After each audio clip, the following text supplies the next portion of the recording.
Welcome back to CBS Sports HQ. Big game tonight in the WNBA. You can check it out, CBS Sports Network. You're going to have to stay up a little late.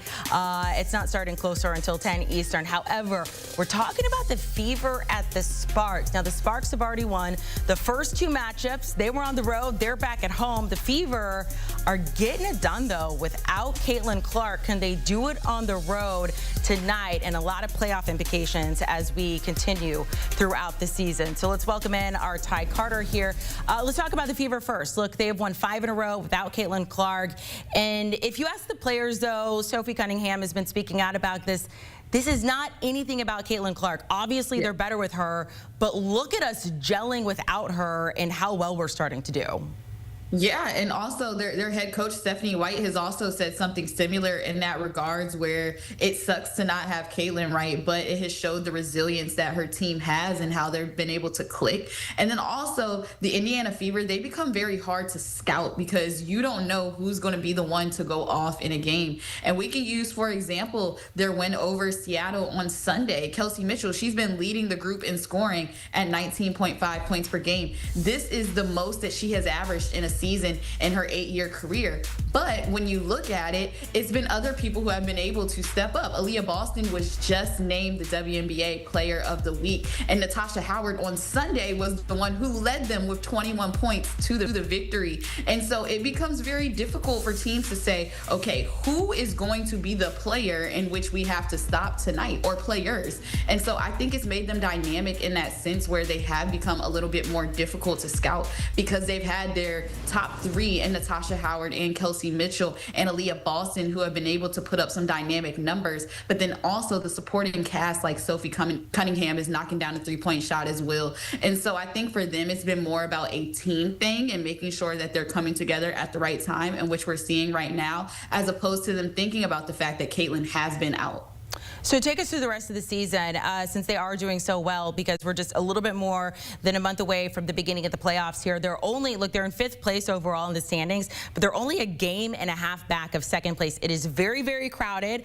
But given what you've seen over the past handful of games, when they get Caitlin Clark, excuse me, how high do you think they can jump in these rankings? I think it will fluctuate over this next month, if we're being quite frank. The last day of the regular season is September 14th, and so we're getting there into that point. We're about almost a month out from what that will look like. And I think between the top teams, we've seen the New York Liberty, they have fallen these past few games where they just haven't been themselves. The Minnesota Lynx, maybe we'll see a fluctuation from them because Nafisa Collier is going to be out with that ankle sprain that she has for the next 2 weeks. And so I could see them jump as high as 3 or stay at 5, just due to the fact that, yes, it's crowded and you see they're only 1 game out of being in that 3rd place. But within that, the other teams still have to play. So I could say anywhere up to 3rd and between 5 over the next month of the season. I think it's going to flip-flop back and forth, to be honest. What about the Sparks, though? Look, I mean, obviously they're down further in the rankings here, but they have had this incredible turnaround, 7-1 in their last 8 games after starting the season 6-14. I think in their overtime win against the Storm, they had like 4 players score 20 or more points. What has started to work for this team?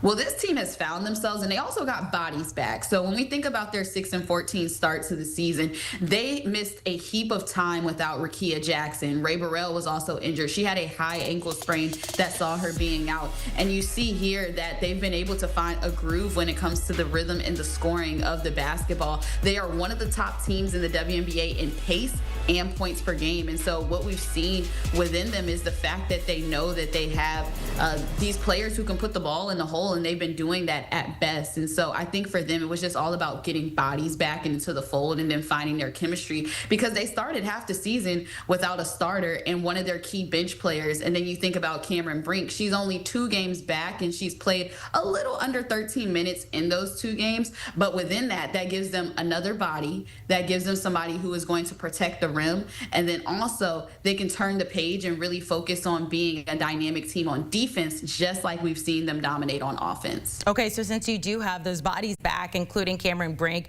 look, her time will get up as the days roll along. Can the Sparks ultimately make a playoff push?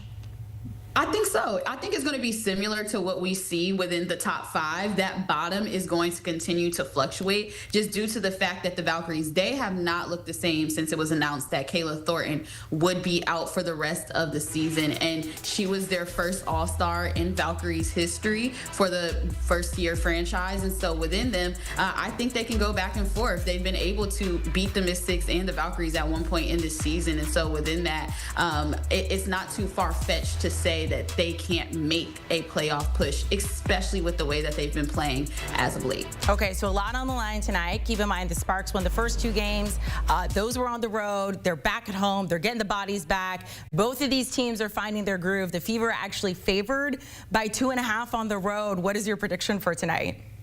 I'm going with the Fever, and I say this because the Los Angeles Sparks, they're not very good at home. They're just 3-9 at home, which is kind of surprising for a team who's been doing so well, right, as of late. And so I think for them, it's going to be about having to focus on their home court. But while you're the Indiana Fever, during their 5-game win streak, 3 of those games have come on the road where they've been able to come out victorious. And so I can see them locking in here and being able to get it done on the road yet again. Ty, we appreciate it. Get to the doctor. I know you're not feeling great, so we're going to let you go.